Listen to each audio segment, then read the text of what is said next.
tell me when to go. Go. Okay. Namo Amida Butsu. Namo Butsu. Namo Amida Butsu.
Thank you for joining us. This service is being taped for July 26th of the year 2020, and we thank you for joining us. I will forego the mask. I start with these to remind you that we're still in the pandemic. My friend Alan Goto is wearing his mask, and he's about 30 feet away. There's just the two of us here today, so for the sake of some clarity, I'll forego the mask here. Wear yours outside, I do. We're going to chant the Juseige, and then I will give a Dharma message. I thank you again for joining us. We rely upon the source of limitless wisdom and endless life. Namo Amida Butsu, Namo Amida Butsu, Namo Amida Butsu, Namo Amida Butsu, Namo Amida Butsu, Namo Amida Butsu, Namo Amida Butsu, Namo Amida Butsu, Namo Amida Butsu, Namo Amida Butsu.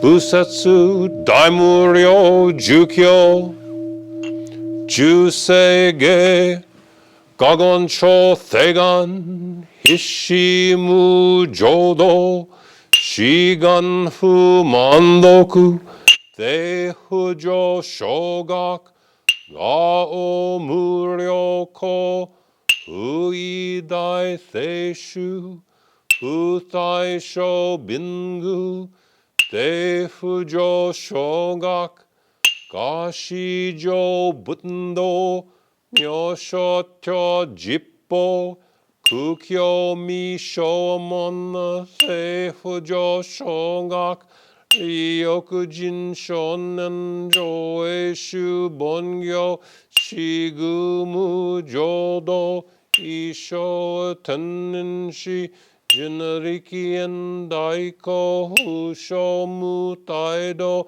Kyojo San Kumyo Kotai Shu Yakunan Kaihichi Egen Messhi Kon Moan Heisokusho Akudo Tu Datten Shumon Kosojo Mandoku Ioro Jippo Nichi Shujuki Tenko Obugen Ishu Kai Holo Koseku Doku Hojo Odai Shuchu Seppo Shishiku Kuyo Isaya Butengu Soku Shu Tokuhon Kanei Nyoman Tokui Sangayo Nyo Butmu Gechi Tu Datmi Husho Gangaku Erikito Shisai Shoson Shiganyako Kadaithan no Kando Koku Sho Tenin Tochin Myoke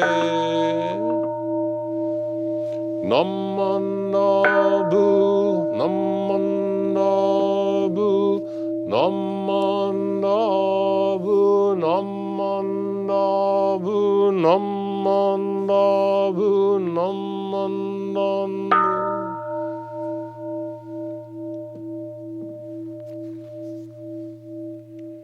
Kani shikudoku, Jodo Shinshu Dharma Shin Onyo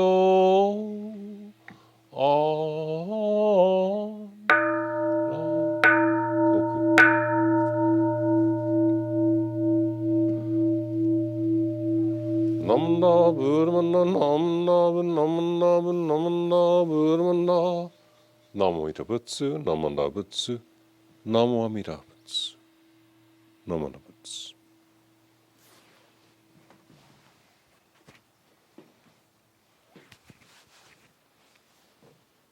Namo Amida Butsu.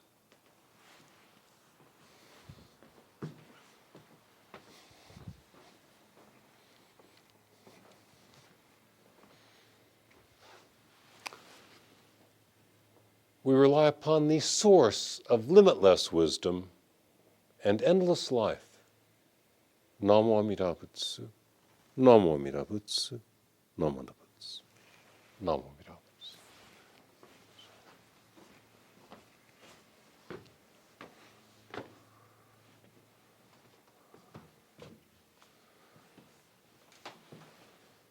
Namo Amida Butsu, Namo Amida Butsu, Namo Amida Butsu. Namo Nabutsu, Namo Nabutsu, Namo Midabutsu. Well, again, good morning, and thank you for observing this service and Dharma talk. Now, I sometimes deliver rather complex Dharma talks with several themes and multiple anecdotes, and at their best, these can be rich talks. At their worst, they're dense and turgid. This will not be one of those. This is not one of those. This talk will make one point. And the point I hope to make in this brief talk is that hardships can make our lives better, that hardships can be stimulus for positive change.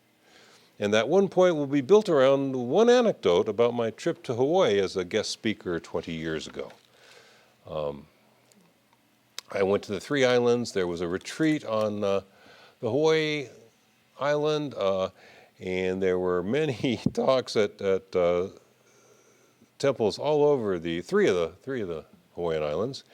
And I think it's fair to say that the discussion between the participants and myself, and no doubt between the participants themselves, may have been the most meaningful part of the retreat for most of the people on these retreats on Maui and the island of Hawaii. After setting a mood of serious inquiry with sermons and question and answer and discussion sessions, focused on a particular set of religious topics, it is natural that meaningful conversations will emerge. And the extended retreat we had at the Kalopa State Park on the island of Hawaii was a day and a half. We were all day Saturday, and we left the next morning.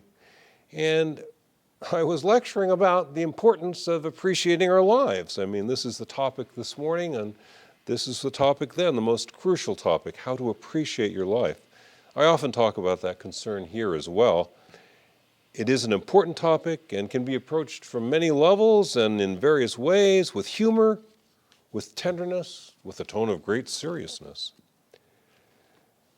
For instance, a humorous approach to appreciating our lives, the little cynical remark, I borrow this joke from a defunct TV series, Delroy Lindo was the character on this detective show that didn't make it, and at one point he's being rather calm and laissez-faire, and his client says to him, my father told me that if you want to make anything out of yourself, you got to work very hard every day.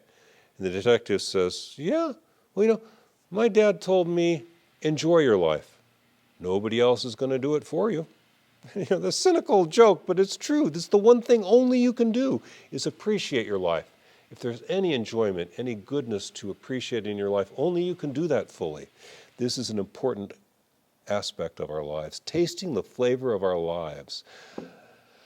I can't cover this simple topic adequately in 15 or 20 minutes. However, I must admit that on this 20 years ago on the island of Hawaii at this retreat, after about 7.5 hours of talking, I think I was able to make this point with some clarity. We would talk, we'd have these sessions go 90 minutes, 2 hours, this gorgeous park in Hawaii, and then there'd be a break. And this one lady went out and walked in the garden. And I wanted to go out and walk in the garden, but then there was, oh, Sensei, can I ask you about that thing you said? And I want to go out and walk in the garden, and Sensei, that thing you said earlier. So I'm just talking all day long, 7.5 hours. It's a beautiful garden. I hardly got to appreciate it. Only one lady out of like 30 people, when the lecture was over, instead of coming up and asking me questions, she walked out and enjoyed the beauty of the Hawaiian island, again, Kalopa Park on Hawaii. And at one point, when we were all sitting around together, she told us about what had happened in her life. And she was about 50 at the time, maybe late 40s, early 50s. And she said she had had this massive cancer. She switched between Japanese and English, and I couldn't follow it all together. But she had organs removed and major tissue removal and chemotherapy and radiation therapy. And this had been about 5 years before, when she was maybe early 40s. And what she said to us that was kind of surprising after talking about this awful cancer and all the surgery she's gone through and the medical bills she has, but she said that she had come to see the cancer as the compassion of the Buddha. Because once she got that cancer, the first thing she did was move out of the house that she shared with her abusive husband, tell her adult children that he had been abusive all these years, talk to a lawyer, get a divorce, and start a new life for herself.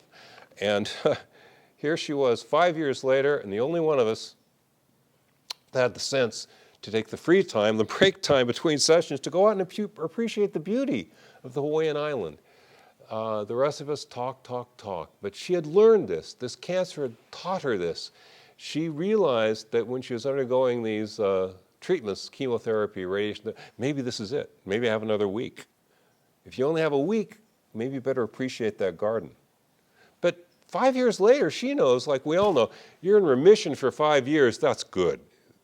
It's very unlikely it's going to come back. 5 years is a long stretch of no remission for a major cancer. She's probably never gotten another cancer. She's probably enjoying herself right now in the Hawaiian Islands, appreciating the beauty of the sky and the waves and the plants, while the rest of us talk about ideas. This is what had happened to her. The cancer she came to see as the compassion of the Buddha, because this terrible blow made her change her life and made her realize what's important, that she could not waste her life. There are famous people that you see like this. Robert Fitzgerald Kennedy, he wasn't too impressive of a guy before his brother was murdered. He was kind of an acerbic, little, manipulative intellectual with a whole bunch of money. And then his beloved older brother, President of the United States, is assassinated. Robert Fitzgerald Kennedy changed. He became a man dedicated to peace and racial equality. And he spent the rest of his life pursuing those ends, peace and racial equality. This horrible event of his brother's murder changed him for the better. This horrible cancer my friend in Hawaii had 20 years ago changed her for the better. It made her someone who appreciates her life. It made her the kind of person we should all be. It made her the kind of person I want to be. Someone who does not take life for granted. Someone who appreciates every good thing that comes into their life. That's the simple message I have today. The one anecdote about my friend in Hawaii I wanted to use to undergird this point. Please do appreciate your lives. This pandemic, the restrictions in movement, the restrictions in activity that come with it, is a terrible challenge to us. Maybe we can come out stronger. Maybe we can come out appreciating life better. We all appreciate how much fun it is to shop now. I didn't used to take that much fun in buying paper towels, but now it's like, wow, paper towels. Hey, appreciate it. The pandemic has made us appreciate paper towels. Whatever it is in our life that we're led to appreciate, this is a good thing. The hardships in our life, the good things in our life, they can all stimulate us to really appreciate our life. Aji wow, taste the flavor of your life. This is what the Buddha tells us. This is what Shinran tells us. This is what every sane person has told us. There's nothing more important than to appreciate the flavor of your life. Enjoy your life. No one else will ever do that for you. Thank you for listening. Thanks to Ellen Goto for filming. Thanks to my wife Kyoko for listening. Thanks to all of you for tuning in to this Dharma message on this Buddhist service recorded for this Sunday, July 26th of 2020. We thank you all for participating in our virtual Bone Fest. We thank those who came out to dance. We thank the taiko drummers. We thank those of you who have sent in donations for our COVID emergency fund, COVID-19 emergency fund. We thank you, those of you who are still thinking of sending in donations. We thank you for watching this video. This is the crucial thing, to be with us in appreciating the Buddhist teachings together. If you do this, you have supported us. Thank you for supporting us. Thank you for watching this video. Please join me in Gassho in a posture of respect. We rely upon the source of limitless wisdom and endless life. Namo Amida Butsu, Namo Amida Butsu, Namo Amida Butsu, Namo Amida Butsu, Namo Amida Butsu, Namo Amida Butsu, Namo Amida Butsu, Namo Amida Butsu. Thank you very much.